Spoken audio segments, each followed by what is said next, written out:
ভাইজান এই আমাদের কি এই ভালো টেকসই মজবুত জুতা আছে যা মনে করেন মিনিমাম 10 বছর পেনলেও ছাড়বে না? কি যে কোন ভাইজান, আমার কাছে একটা নতুন মডেলের জুতো আছে।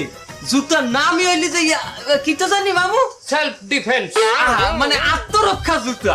আত্মরক্ষা জুতা মানে কি বাবা? আমাদের এই জুতার বাড়ি খাইয়া অনেক ছিনতাইকারী সোজা হয়ে গেছে। না কি করেন, আমার বিশ্বাসই হয় না এখন জুতার বাড়ি এত কঠিন হইতে পারে। ঠিক আছে, আমি আপনাদের দেখাইতে আছি।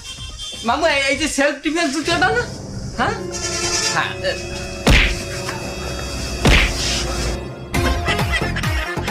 আপনার লাজ লজ্জা নেই? আপনার জুতার বাড়ি খাইয়েও খারাই দিতেন, আরো বিশ্বাস করেন না? বিশ্বাস না লজ্জা খারাপ যাইতেছি তাই চলে যাইতেছি না, যাইয়া পাশের থানায় এই এরিয়ার থানায় দিয়ে পুলিশ লই যাইতেছি তোকে লইয়া। কান্দা করে